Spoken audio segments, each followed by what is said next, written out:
નમસ્કાર, સ્વાગત છે આપનું ડે સ્પેશિયલ કાર્યક્રમમાં. આપની સાથે હું છું શિવાની. ડે સ્પેશિયલમાં આજે વાત કરવી છે જેન્ઝી વિશે.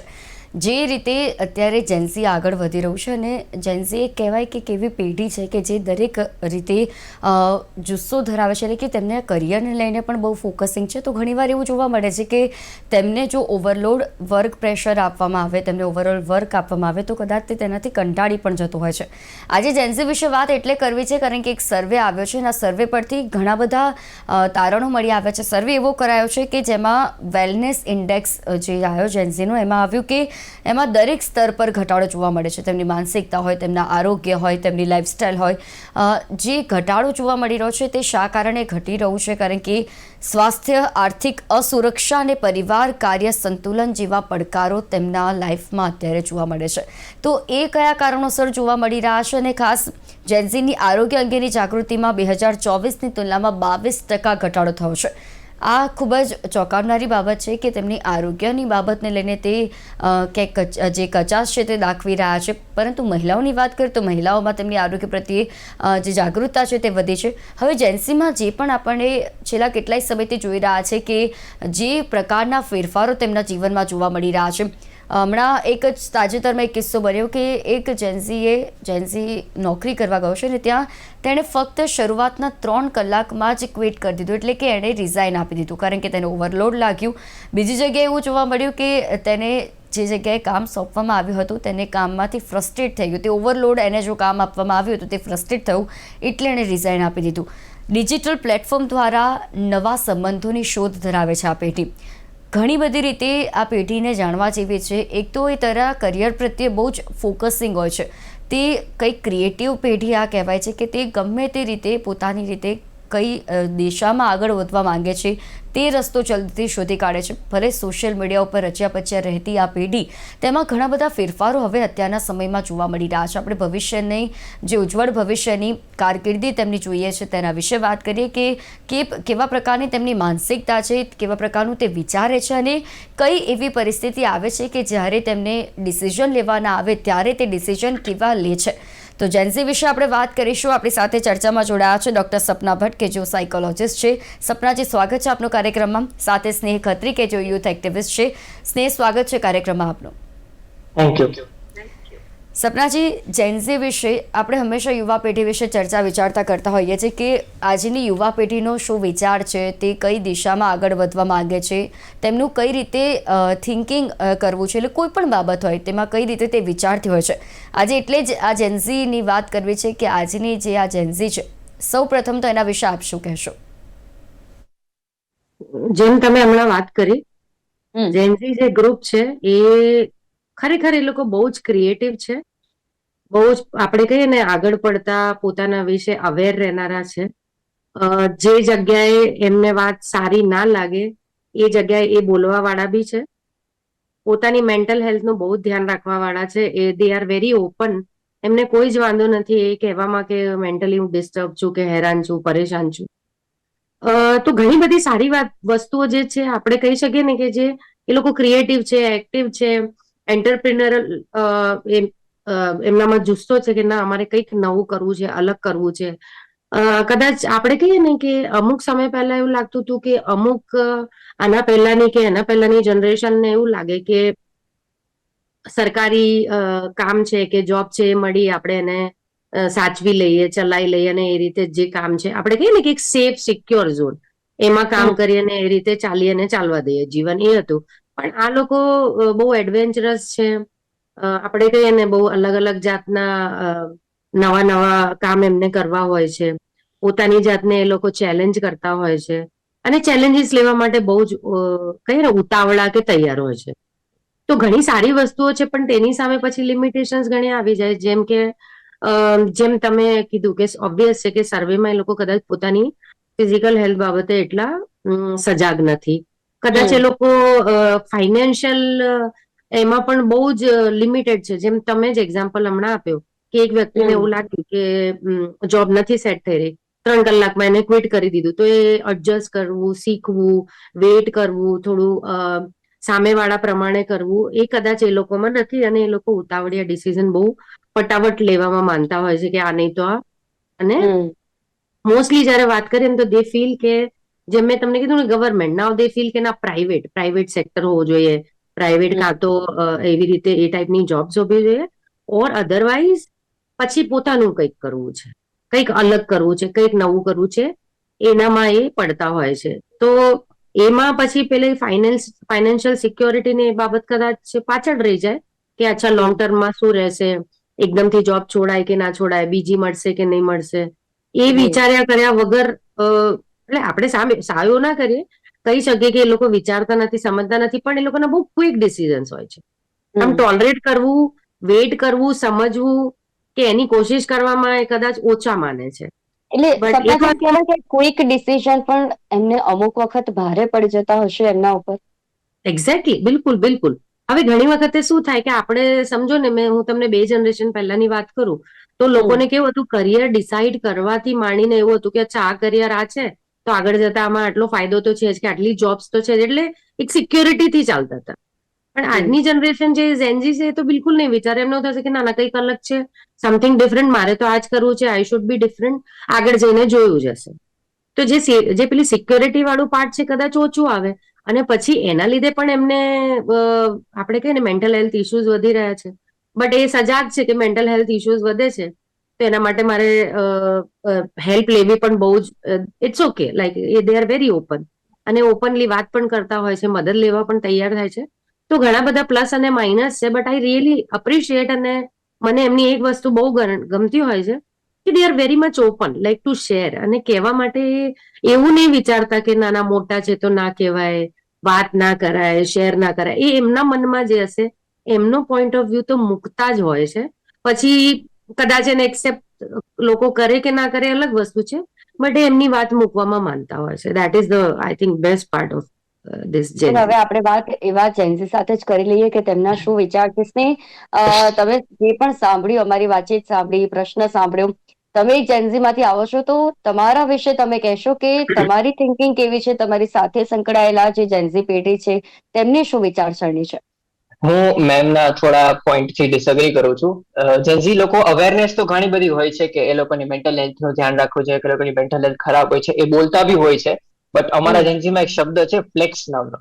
એ લોકો જી. ફ્લેક્સ કરતા હોય કે ભાઈ અમારી મેન્ટલ હેલ્થ ખરાબ છે, પણ એના ઉપર કોઈ પણ જાતનું એક્શન નથી લેતા. જે જરૂરી વસ્તુ છે કે સાયકોલોજીસ્ટ પાસે જવું, કે પછી તમારે મેન્ટલ હેલ્થનું ધ્યાન રાખવું, પોતાનું ધ્યાન રાખવાનું, પોતાની ખુશીઓનું ધ્યાન રાખવાનું, એ બધી વસ્તુ જે છે એ જેન્ઝીમાં ધ્યાન રાખવામાં આવતી જ નથી. જેના કારણે જેન્ઝી મેન્ટલ હેલ્થ માટે અવેર તો છે, પણ સ્ટ્રેસ લેવલ તો બી ઘટતા નથી. અને એના આ જે ડિસ્કનેક્ટ જે છે બે વસ્તુ હશે કે જે લોકો ફ્લેક્સ કરે છે બટ એના ઉપર એક્શન નથી લેતા. આના કારણે જે છે એ ડેટામાં બી દેખાય છે. બીજી વસ્તુ કે એમને ડિસિઝન મેકિંગ ની વાત કરી. જેન્ઝી જે છે એમનું ડિસિઝન મેકિંગ જેન્ઝી પોતે નથી કરતા, એમનું સ્ટ્રેસ જ એમનું ડિસિઝન મેકિંગ કરે છે. જે રીતના એ જોબમાંથી પણ 3 કલાકની અંદર બહાર નીકળી જાય છે, એ કોઈ બી સાયકોલોજીસ્ટ પાસે ગયા હોય તો ત્યાંથી બી એ લોકો 3 કલાકમાં બહાર નીકળી જાય. કેમ કે એ લોકોનો સ્ટ્રેસ જે છે, એ લોકોની જે સોશિયલ મીડિયા છે, એ જ એમનું ડિસિઝન ડ્રાઈવ કરી રહ્યો છે ઘણા હદ સુધી, અને જેના કારણે આ ડેટા એ વસ્તુ રિફ્લેક્ટ કરી રહી છે. મેઇન પ્રોબ્લેમ ત્યાં છે કે પોતાનું ધ્યાન રાખવાનું જે વસ્તુ છે એ વસ્તુ ઘણા હદ સુધી ઓછી થઈ ગઈ છે. પોતાને કઈ લાઈફ જોવે છે, અમારા એમ્બિશન શું છે, એમાં ધ્યાન વધારે હોય છે, જેના કારણે આ વસ્તુ ડેટામાં રિફ્લેક્ટ કરી રહી છે. એટલે સ્નેહ, કઈ રીતે આટલી બધી રીતે સ્ટ્રેસ, કારણ કે દરેક વ્યક્તિને સ્ટ્રેસ હોય છે, દરેક વ્યક્તિને સમય કોઈ પણ જીવનમાં એમના પરિસ્થિતિ એવી આવતી જ હોય છે કે જ્યારે તેમને સ્ટ્રેસનો અનુભવ થાય, પરંતુ કશું ના કર્યા વગર પણ સ્ટ્રેસ આવવો તે પણ એક આશ્ચર્ય જેવી બાબત કહેવાય. કે ઘણા એવા તમારા પેઢીમાં હશે કે જેમને કશું નથી કરતા તો પણ સ્ટ્રેસ આવતો હશે, અથવા કશું કરતા હશે તો તેમને ઓવરલોડ લાગતો હશે. જેમ મેં તમને કીધું કે એક જેન્ઝીમાંથી એક પેઢી, જે એક છોકરો હતો કે તે જોબ કરતો હતો, તેને 3 કલાક, શરૂઆતથી 3 કલાક એને એટલા ભારી લાગી ગયા હશે કે તેણે તરત જ રિઝાઇન મૂકી દીધું, કશું પણ વિચાર્યા વગર. તો આવા પ્રકારના જે ક્વિક ડિસિઝન છે, ક્વિક ડિસિઝન લેવા સારી બાબત છે, પરંતુ ઘણી વખત જેમ સપનાજીએ કીધું કે એ ભારે પણ પડતા હોય છે તેમના માટે. તો તમને નથી લાગતું કે ડિસિઝન મેકિંગમાં એવી કચાશ જોવા મળતી હોય છે? ભલે ક્વિક ડિસિઝન લે છે, પરંતુ તેમ છતાં પણ તે પછી તેમને છેલ્લે પાછળથી ખ્યાલ આવતો છે કે આ ડિસિઝન મારું ખોટું છે. ના, કશું ના કરવાનું કારણ જે છે એ જ એનું સ્ટ્રેસનું કારણ બની જાય છે. કેમ કે થઈ કેવું કે તમારી સામે તમારા કમ્પેરિઝન તમારા ફોન ઉપર જ અવેલેબલ છે, કે કયા વ્યક્તિ કઈ રીતના કઈ વસ્તુ કરે છે, તમારો ફ્રેન્ડ કઈ જગ્યાએ છે, તમારી સાથે જે ભણેલો વ્યક્તિ હતો એ અત્યારે શું કરે છે, એ તમારી સાથે જ છે. એટલે અગર તમે કશું ન કરતા હો તો તમને કશું ન કરવાનો સ્ટ્રેસ આવતો હોય, અને તમે અગર કશું કરતા હો તો તમે એ ઓછું કરતા હો એનો તમને સ્ટ્રેસ આવતો હોય. એટલે કોઈ બી વ્યક્તિ કોઈ બી જોબમાં જતો હોય તો એ એક્સપેક્ટેશન લઈને જતો હોય કે ભાઈ મારી સાથે જે મારો ફ્રેન્ડ હતો એ બી આ રીતના જોબમાં ગયો હતો, તો એની જોબ આ રીતની છે, તો મારી જોબ બી આ જ રીતની હોવી જોઈએ. અને એ પહેલાના સમયમાં એવું હતું કે એ વસ્તુ વચ્ચે ડિસ્કનેક્ટ હતો, બે વ્યક્તિ એકબીજા સાથે વાત કરીને વસ્તુ ખબર પડતી. હવે એ વસ્તુ એ લોકોને પોતાના ફોન ઉપર લાઈવ દેખાય છે કે આજે મારો ફ્રેન્ડ આજે આ વસ્તુ કરી રહ્યો છે, આજે મારો ફ્રેન્ડ આ વસ્તુ કરી રહ્યો છે. જ્યારે એ કમ્પેરિઝન બિલ્ડ થાય છે પોતાની લાઈફ સાથે, ત્યારે લોકોને એમ થાય કે હું મારી લાઈફમાં કંઈ કરી નથી રહ્યો, કે હું મારી લાઈફમાં આના જેટલું નથી કરી રહ્યો, જેના કારણે સ્ટ્રેસ વસ્તુ વધી જાય છે. અને પછી આ સ્ટ્રેસ જ જે છે એમની બધા ડિસિઝન લેવા માંડે છે કે એમને કઈ વસ્તુ કરવી જોઈએ, કઈ વસ્તુ ના કરવી જોઈએ. કેમ કે એ લોકો એક પર્ટિક્યુલર જાતની લાઈફ જીવવા માંગે છે, અને એમાં એ લોકો પોતાનું ધ્યાન રાખવાનું ભૂલી જાય. વિચ ઇઝ ગુડ કે કમ્પેરિઝન આ બાબતમાં થવી કે મારો મિત્ર આ પ્રકાર સુધી પહોંચી ગયો છે, આ જગ્યા સુધી પહોંચી ગયો છે, અને હું હજી સુધી અહીંયા કેમ છું, અને એમાં એ સ્ટ્રેસ લે એ વધારે સારું છે કે તેના કારણે તેમના જ કરિયરને લગતો સ્કોપ વધી જાય છે, તે એમાં સિરિયસ થઈ જાય છે અને તે આગળ વધતા હોય છે. સપનાજી, જે ખૂબ જ સારી વાત સ્નેહ કરી કે કમ્પેરિઝન જે સોશિયલ મીડિયામાં આવે છે, પહેલા તો એવું હતું કે સામને થતું હતું કે પછી મળતા હતા કે પછી કોઈના થ્રુ સાંભળવામાં આવતું હતું કે આ વ્યક્તિ અહીંયા પહોંચી ગયો છે, તું હજી અહીંયા કેમ છે. પરંતુ હવે સોશિયલ મીડિયા ઉપર કારણ કે આ પેઢી જનતાની સાથે જ સોશિયલ મીડિયા ઉપર જોવા મળતી હોય છે, ત્યારે ખાસ આમાં માનસિક તણાવ પણ તેમનામાં જે વધતું જોવા મળે છે, જે સ્ટ્રેસની વાત આપણે કરી રહ્યા છે, તો એમાંથી કઈ રીતે તેમને દૂર રહેવું જોઈએ, કઈ રીતે તેમાં ધ્યાન રાખવું જોઈએ. જેમ સ્નેહ કીધું કે કોઈ વસ્તુ નથી થતી તો પણ તે લોકોને સ્ટ્રેસ શા કારણે લાગતું હોય છે, તો આ બધી બાબતોથી તમને કઈ રીતે દૂર રહી શકે તે? રાઈટ. સો એક વસ્તુ હું અત્યારે એક તમને એક ક્લેરિફિકેશન આપું. મે બી હું કદાચ સ્નેહથી ડિસએગ્રી થઈશ અમુક બાબતમાં. ઘણી વખત શું થતું હોય છે કે જે બી સર્વે કે રિસર્ચ થતું હોય ને કોઈ બી ટોપિક, એ અમુક ગ્રુપ સાથે થયું હોય, રાઈટ.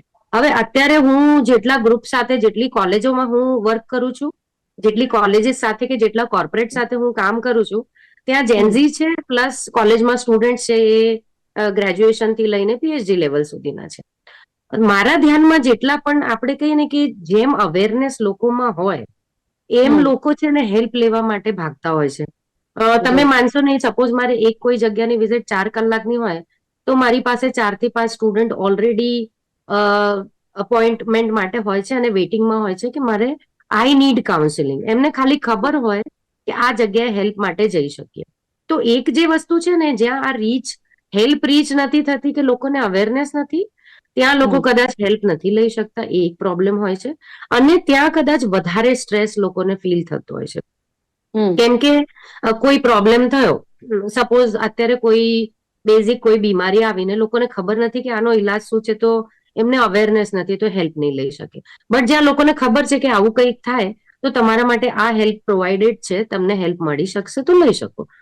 બીજી એક વસ્તુ છે જેમ આપણે વાત કરી રહ્યા છીએ કે સોશિયલ મીડિયા એક માધ્યમ છે સ્ટ્રેસ વધારવાનો, તો એ જ માધ્યમ એક એવો છે કે જે સ્ટ્રેસ ઘટાડે પણ છે. રીઝન તમને કહું, પહેલા સપોઝ કોઈ વ્યક્તિને કઈ બી કામ કરવું, જાણવું, સમજવું બીજા વિશે હોય ને, તો એને બહુ વિચારવું પડતું કે સપોઝ મારો કોઈ ફ્રેન્ડ છે, એ શું કરતો હશે, એને શું પ્રોબ્લેમ તો નહીં હોય, એની સાથે કોન્ટેક્ટ નહીં થતું, કનેક્ટ નહીં થઈ શકતો.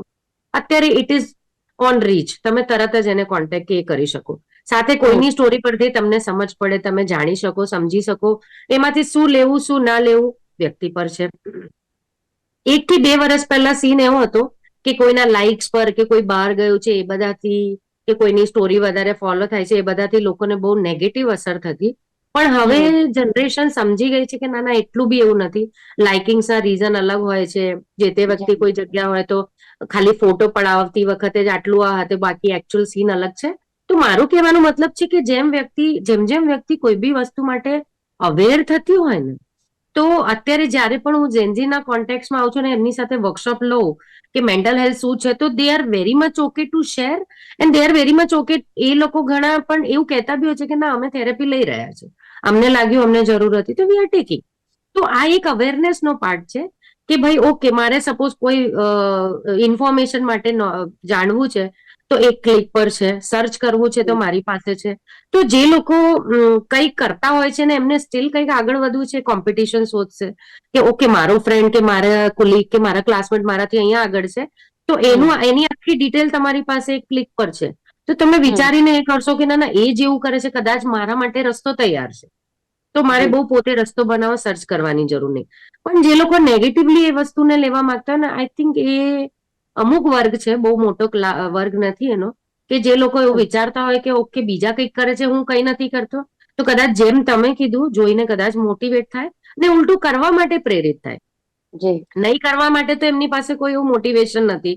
સ્ટોરીઝ જે બી આવે છે, કોઈની બી આવે છે, તો એવી જ આવે છે કે કેટલું કર્યું, આ કર્યું, તે કર્યું. પહેલા તો લાગે કે કોઈની ભાઈ સ્ટોરી જાણવી હોય તો બુક વાંચવી પડે, ઓર કદાચ મૂવી જોવી પડે. અત્યારે તો તમને રીલ્સમાં, સ્ટોરીઝમાં બધી જગ્યાએ આવતું હોય છે. તો ઇટ ઇઝ અ વે કે ઉલટું એ પોઝિટિવલી મોટિવેટ કરે. બટ યસ, ઘણી જગ્યા જેમ મેં કીધું, હેલ્પ રીચ નથી થઈ, લોકોને અવેરનેસ નથી કે મને સારું ના લાગતું હોય કે કંઈક બી જાતનો ઇશ્યુ લાગે, જે બી અલાર્મિંગ સિગ્નલ્સ છે, જેમ કે હું કાયમ કહેતી હોઉં છું કે કદાચ એને ખાવાનું બંધ કરી દીધું હોય, ભૂખ ઓછી થઈ ગઈ હોય, ઊંઘ ઓછી થઈ ગઈ હોય, કોઈની સાથે વાત કરવાનું ના ગમતું હોય, એકલું રહેવાનું ગમતું હોય, એવું લાગે કે મને હેવી લાગે છે, સારું નહીં લાગતું, ચેસ્ટ પેન થાય છે, ઘણા બધા એવા સિમ્ટમ્સ છે કે મારા બોડીમાં કંઈ નથી, બધા ટેસ્ટ થઈ ગયા પણ તો બી મને સારું નથી લાગતું, ફટીક ફીલ થાય છે, એનર્જેટિક ફીલ નથી થતું, એવું કંઈ બી લાગે તો એમને હવે ખબર છે કે they can rich two mental health consultant or psychologist પાસે જરૂરથી જવું જોઈએ.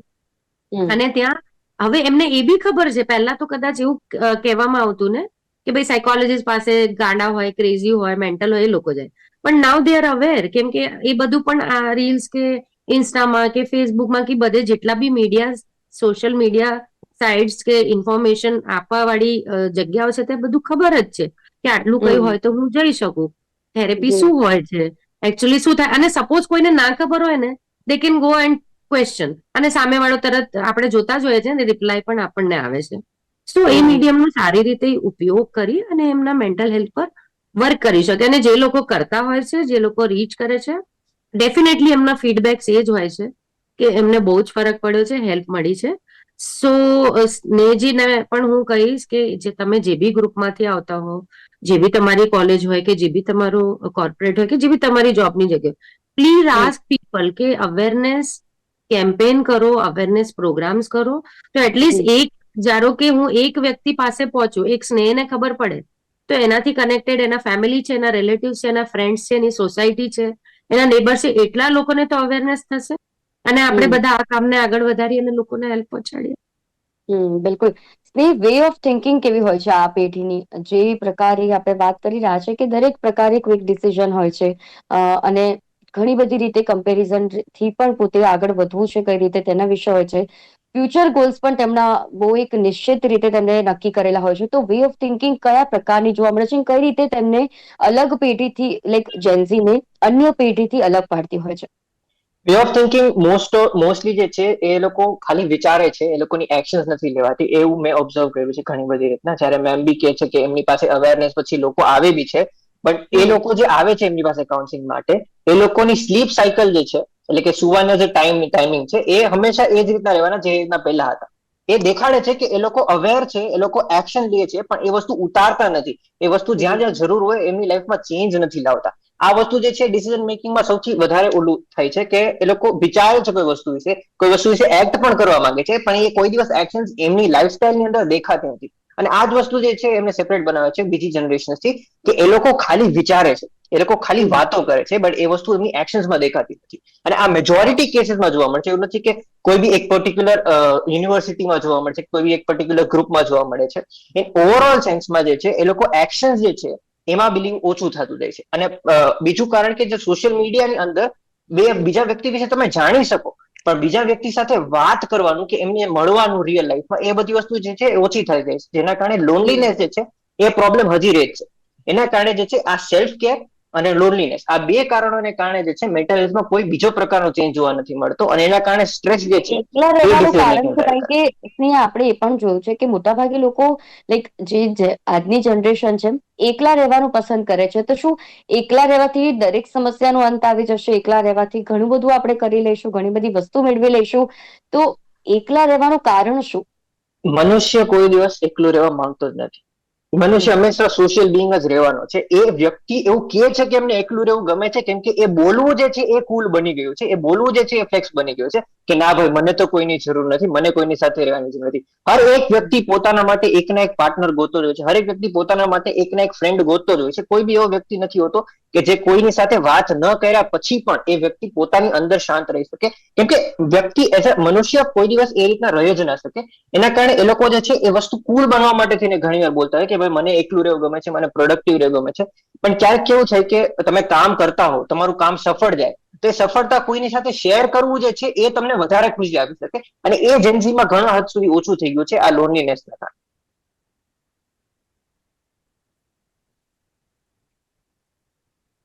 ઘણા એવા સારા એવી બાબતો પણ તેમનામાં રહેલી છે, ઘણા એવા પડકારો પણ છે. તો કયા તેમની સામે એવા ઊભા રહેલા પડકારો છે કે જેમનો સામનો તેમને ભવિષ્યમાં પણ કરવાનો છે અને અત્યારે પણ તેઓ કરી રહ્યા છે?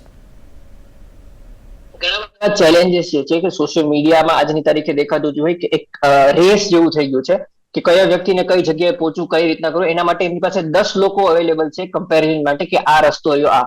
કોઈ બી એક એવો યુનિક રસ્તો નથી રહ્યો હરેક વ્યક્તિ માટે કે ભાઈ હું આ રસ્તો લઈશ તો આમાં હું કંઈક નવું કરી લઈશ. એના કારણે જે છે આ નવા કરવાની શોધ જે છે કન્ટિન્યુઅસ ચાલુ રહે છે, જેના કારણે વસ્તુનો સ્ટ્રેસ વધતો જાય છે. આમાં અગર એ વ્યક્તિ એવું વિચારે કે મને કઈ વસ્તુ ખુશી મળશે, હું કયું કામ એવું કરીશ કે જેનાથી મને પોતાને સંતુષ્ટિ મળશે, જ્યારે વ્યક્તિ એ વિચારવાનું ચાલુ કરે ને ત્યારે એ પોતાના માટે સ્ટેપ લેવાના ચાલુ કરશે અને ત્યારે સ્ટ્રેસ અને મેન્ટલ હેલ્થ બે વસ્તુ સરખી ના થઈ શકે. એટલે ડિસિઝન મેકિંગ જે છે એ હેપીનેસ થી આવવું જોઈએ, ના કે સ્ટ્રેસ થી.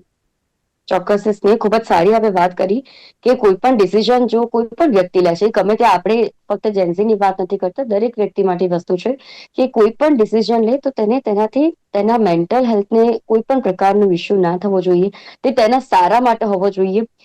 સપનાજી, પડકારોની આપણે વાત કરીએ કે કઈ એવી સારી બાબતો છે કે જે જેન્ઝી માટે ખૂબ જ સારી છે, તેમના ડિસિઝન તેમને એના માટે સારા બનાવે છે, અને કયા એવા પડકારો છે કે જે ભવિષ્યમાં અને અત્યારે પણ એ પેઢી જે છે તે સામનો કરી રહી છે?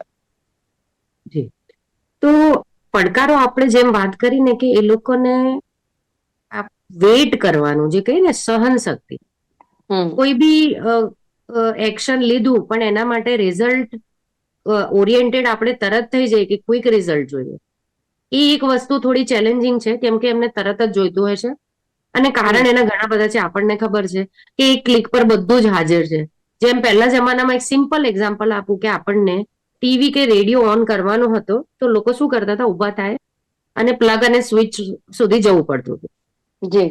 પછી જેમ જેમ રિમોટ આવી ગયા દરેક વસ્તુ માટે, સેમ કે કોઈને કોઈની સાથે વાત કરવી હોય, કોઈનો ફોન આવ્યો હોય તો બી એને એટલીસ્ટ લેન્ડલાઈન જે ફોન હતા એ સુધી જવું પડે. પણ હવે શું થઈ ગયું છે, દરેક વસ્તુ હાથ પાસે છે. ફેન, ટીવી, આપણે જે બી બીજા બધા જે બી આપણે યુઝ કરીએ છીએ એપરેટસ કે ઇન્સ્ટ્રુમેન્ટ, બધા આપણા હાથ પર છે. અને સૌથી વધારે આપણી સાથે છે ફોન. ફોન 24/7 આપણી સાથે છે. એટલે આપણે કંઈક પણ કરવું હોય, કોઈ વસ્તુ જાણવી પણ હોય તો લાઇબ્રેરી સુધી કે બુક સુધી નહીં જવાની જરૂર. તો એ લોકોને હવે શું થઈ ગયું છે કે ડિસિઝન બી ક્વિક જોઈએ, કોઈ બી વસ્તુમાં ફટાફટ રિઝલ્ટ આવવો જોઈએ, એ વેઇટ કરવા નથી માંગતા. એ એક સૌથી મોટો ઇશ્યુ છે કે જે જો એ લોકો થોડુંક પેશન્સ રાખવાની શરૂઆત કરે કે ઓકે, જી. આપણે કોઈ છોડ વાવ્યો છે તો એને ઉગતા કે મોટો થતા વાર લાગે, એ સેમ રીતે આપણે કોઈ પણ વસ્તુની મહેનત કરીએ છીએ અને એના રિઝલ્ટ આવતા વાર લાગે તો આપણે જે પ્લાન કરીએ છીએ સ્ટેપ વાઇઝ કે રોડમેપ બનાવે છે એ કરવું જોઈએ, કરવો પડશે, અને સાથે પછી જ રિઝલ્ટ મળશે.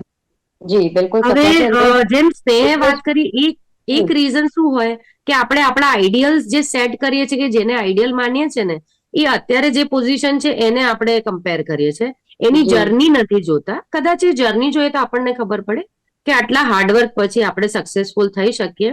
અધરવાઇઝ આઈ એપ્રિશિએટ, મારા ધ્યાનમાં જેટલા બી જેન્જીસ છે એ લોકો બહુ જ અવેર છે, એક્ટિવ છે, ક્રિએટિવ છે.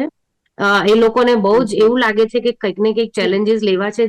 એ લોકો લેતા બી હોય છે, સક્સેસફુલ બી થતા હોય છે, અને બિલકુલ સાથે એમના સપનાજી, મેન્ટલ હેલ્થ એટલા જ માટે જરૂરી છે પર ચર્ચા કરવી. અને જેમ તમે પણ ખૂબ જ સારી સ્નેહને કીધું કે આવી એ કોઈ એવા વ્યક્તિઓને મળે કે જે ખરેખર તેમને સમજે છે, અને જેન્ઝી દ્વારા જો તેમની જ પેઢીના લોકોને કહેવામાં આવે કે તમે કઈ રીતે તમારા ડિસિઝન લઈ શકો છો, ક્વિક ડિસિઝન અમુક વાર કેટલા તેમના માટે ભારી પડી શકે છે, તમામ વિશે આપણે વાત કરી. અને સ્ટ્રેસ તેમના જીવનમાં એક મુખ્ય એક સૂત્રધાર બની ગયો છે, જે પડકાર પણ છે, તેને ઓછો કઈ રીતે કરવો તેના વિશે પણ આપણે ચર્ચા કરી. સપનાજી, સ્નેહજી, આપ બંને અમારી સાથે વિશેષ ચર્ચામાં જોડાયા તે બદલ આપનો આભાર. Thank you. ડે સ્પેશિયલમાં આજે વાત હતી જેન્સી વિશે કે તેમના જે સામે પડકારોનો સહન કરવો પડી રહ્યા છે, પરંતુ ઘણી એવી સારી બાબતો પણ જાણવા મળી કે તે કઈ સારી બાબતો થકી તેમના જીવનમાં આગળ વધે છે. સ્ટ્રેસ તેમના જીવનનો એક મહત્વનો ભાગ બની ગયો છે, પરંતુ ક્વિક ડિસિઝનથી તે તેમનું ભવિષ્ય ખૂબ જ સારું અને ક્વિક ડિસિઝનથી તેમનું ભવિષ્યના ઘણા એવા તેમના માટે સોર્સિસ જે છે તે ઊભા થઈ જતા હોય છે. તો આજે ડે સ્પેશિયલમાં વાત હતી જેન્સી વિશે, આ નવી જનરેશન, નવા પડકારો વિશે. ફરી મળીશું આ વિષયની સાથે. ત્યાં સુધી મને હાલ રજા આપશો. નમસ્કાર.